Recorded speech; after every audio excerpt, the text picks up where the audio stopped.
تو وہ ثریا ستارہ ہے جو سب سے اونچا ہوتا ہے. تو اس کے بارے میں حدیث میں آتا ہے کہ ثریا ستارہ جس صبح کو نکلے گا، جس صبح کو ثریا ستارہ نکلتا ہے تو اس وقت جو ہے وہ روئے زمین پر جہاں بھی وبا کوئی پھیلی ہو تو اللہ تبارک و تعالی جو ہے اس روئے زمین سے اس وبا کو یا تو بالکل ختم کر دیتے ہیں یا یہ کہ اس میں تخفیف آ جاتی ہے. وعلیکم السلام ورحمۃ اللہ وبرکاتہ. اللہ رب العالمین خیر و عافیت میں رکھے اور مزید تحقیق کرنے کی توفیق عطا فرمائے. اس ویڈیو میں جو کچھ اس شخص نے بیان کیا ہے دراصل یہ مکمل بات نہیں ہے، اور ایک مومن آدمی کو دلائل یکجا کر کے اور اس کی تحقیق لوگوں کے سامنے رکھنی چاہیے، جو انہوں نے نہیں کیا ہے. ویسے ایک مومن آدمی کا شعار اور پہچان یہ ہے کہ مومن ہمیشہ امیدوں پر کھڑا رہتا ہے، اللہ رب العالمین سے کبھی مایوس نہیں ہوتا. یہ جو کرونا وائرس ہے انشاءاللہ العزیز یہ ختم ہو جائے گا، لوگ صحت اور عافیت کی زندگی گزاریں گے.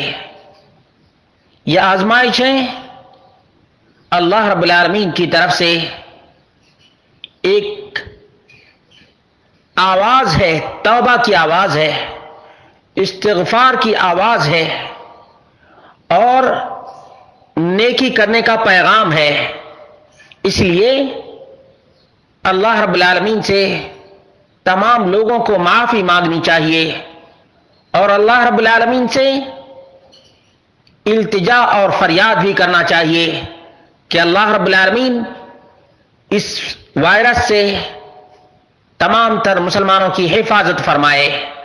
لیکن یہ کہنا کہ ثریا جب صبح کو نکلے گا تو یہ بیماری ختم ہو جائے گی، دراصل یہ ایک روایت کو بنیاد بنا کر کہی گئی ہے، جبکہ یہ بات درست نہیں ہے.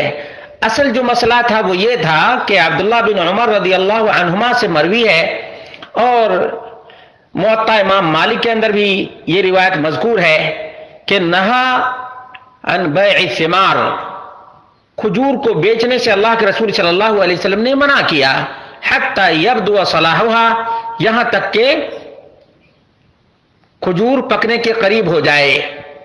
نہا البائع والمشتری، نبی کریم صلی اللہ علیہ وسلم نے بیچنے والے کو اور خریدنے والے کو دونوں کو منع کیا ہے. اور ایوب کی روایت میں ہے عن نافع عن ابن عمر، اور یہ صحیح مسلم، مسند احمد، سنن ابو داود، ترمذی، نسائی کے اندر مذکور ہے ان رسول اللہ صلی اللہ علیہ وسلم نہا عن بیع النخل حتی یزہو، نبی کریم صلی اللہ علیہ وسلم نے کھجور کو بیچنے سے منع کیا یہاں تک کہ وہ پکنے کے قریب ہو جائے. وعن السنبل، اور اسی طرح سے فصلوں کو بھی حتی یبیض ویأمن من العاہہ، اور بیماری سے محفوظ ہو جائے. نہا البائع والمشتری، خریدنے والے کو بیچنے والے کو دونوں کو منع کیا ہے. اور اسی طرح سے ابن ابی ذئب کی روایت عن عثمان بن عبداللہ بن سراقہ عن ابن عمر، اور یہ مسند الشافعی، مسند احمد اور دیگر کتب کے اندر ہے ان نبی صلی اللہ علیہ وسلم نہا عن بیع الثمار، پھلوں کو بیچنے سے اللہ کے رسول صلی اللہ علیہ وسلم نے منع کیا حتی تذهب العاہہ، یہاں تک کہ بیماری سے وہ معمون ہو جائے، بیماری سے معمون ہو جائے. قال عثمان فقلت لعبد اللہ یعنی ابن عمر متى ذلك، ایسا کب ہوتا ہے کہ بیماری سے معمون ہو جائے پھل؟ قال طلوع الثریا، جب ثریا صبح کے وقت نکلتا ہے، اور عموماً یہ گرمی زوروں پر آنے لگتی ہے تب یہ نکلتا ہے. تو معلوم یہ ہوا کہ اس روایت کا ثریا کا جو تعلق ہے وہ پھلوں سے ہے. نبی کریم صلی اللہ علیہ وسلم نے پھلوں کو یا کھجوروں کو بیچنے سے منع کیا کب تک منع ہے؟ یہاں تک کہ سریا نکل جائے. سریا جب نکل جاتا ہے، اور یہ ایک تارا ہے جو بہت اونچا تارا ہے، سریا بہت ہی اوپر، تو وہ جب نکلتا ہے تو گرمی آب و تاب پر ہوتی ہے، شدت کی گرمی ہوتی ہے، اور کھجوروں پر کوئی آفت کا سایہ نہیں رہتا. اس کا تعلق طلوع الثریا، ثریا کے نکلنے کا تعلق کس سے ہے؟ پھلوں سے ہے. وفی روایت الزہری عن سالم عن ابن عمر، مصنف عبد الرزاق اور مصنف ابن ابی شیبہ، مسند الشافعی، مسند احمد کے اندر ہے، قال نہا رسول اللہ صلی اللہ علیہ وسلم عن بیع التمرۃ بالتمرہ، کھجور کو کھجور کے ذریعے سے بیچنے سے نبی اکرم صلی اللہ علیہ وسلم نے منع کیا ہے. وعن بیع الثمرہ، اور پھلوں کو بھی بیچنے سے منع کیا. حتی یبدو صلاحها، یہاں تک کہ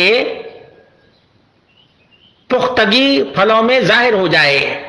اور یہ بات جو پھلوں کی کاشت کرتے ہیں، یا جن کو پھلوں سے واقفیت ہے، یا جن کو کھجوروں کی معلومات ہے، وہ جانتے ہیں کہ جب تک چھوٹی چھوٹی کھجوریں رہتی ہیں تب تک طرح طرح کی آفتیں کھجوروں پر آتی رہتی ہیں. اسی طرح سے آم کے کاروبار کرنے والے لوگ جانتے ہیں کہ جب تک آم کا پھل یا آم پختہ نہ ہو جائے تب تک بہت سی آفتیں آم پر آتی رہتی ہے. تو نبی مکرم صلی اللہ علیہ وسلم کا فرمان یہ ہے کہ کوئی پھل یا کھجور یا دوسرے جو فروٹس کے کاروبار ہیں اس وقت تک نہ کیے جائیں جب تک کہ یہ آفتوں سے محفوظ نہ ہو جائے. اب اس کو یہ لوگ کرونا وائرس سے جوڑتے ہیں، بعض لوگ طاعون سے جوڑتے تھے، تو اس طرح سے یہ طریقہ درست نہیں ہے. اکثر علماء نے یہی بات بیان کی ہے کہ اس کا تعلق پھلوں سے ہے، یعنی پھلوں پر جو بیماری آتی ہے ان بیماریوں سے یہ پھل کب محفوظ ہو جاتے ہیں؟ جب سریا صبح کے وقت نکلتا ہے تب گرمی شدت پر ہوتی ہے، اور اس وقت ایک طرح سے نہایت ہی اطمینان کے ساتھ خریدنے والا خرید لیتا ہے، اس کو خسارہ نہیں ہوتا، اس کو نقصان نہیں ہوتا ہے. اور جب نقصان نہیں ہوتا ہے تو بیچنے والے اور خریدنے والے میں کوئی چپقلش بھی نہیں ہوتی ہے، کوئی رسہ کشی بھی نہیں ہوتی ہے، اور کہا کہیں بھی نہیں ہوتی ہے، تو میں کی بھی نوبت نہیں آتی ہے. معلوم یہ ہوا کہ اس کا تعلق پھلوں سے ہے، یعنی پھلوں کے اوپر جو آفتیں سریا کے نکلنے سے پہلے آتی رہتی ہیں، اب سریا کے نکلنے کے بعد ایک طرح سے اطمینان ہو جاتا ہے اور معمول ہو جاتا ہے کہ اب یہ جو پھل ہیں یہ باقی رہیں گے. یہ پھل کیسے ہیں؟ یہ باقی رہیں گے، اب آفتوں سے یہ پھل محفوظ ہو گئے ہیں. اس لیے میں تمام اخوان سے یہ بات عرض کرنا چاہتا ہوں کہ جہاں ایک روایت ملتی ہے اسی روایت کو لے کر کے اڑنا نہ شروع کر دے، بلکہ تمام تر روایتوں کو جمع کرے اور اس سے ایک نتیجہ اخذ کرے. کیا اس حادثے پر یہ روایتیں منطبق ہوتی ہیں یا نہیں ہوتی ہیں؟ جب میں نے دیکھا اور دیگر محققین نے دیکھا کہ اس سریا کے نکلنے کا تعلق پھلوں سے ہے، نہ کہ طاعون، پلیگ یا کرونا وائرس سے. بہرحال اللہ تبارک و تعالی ہم سب کو فہم سلیم عطا فرمائے.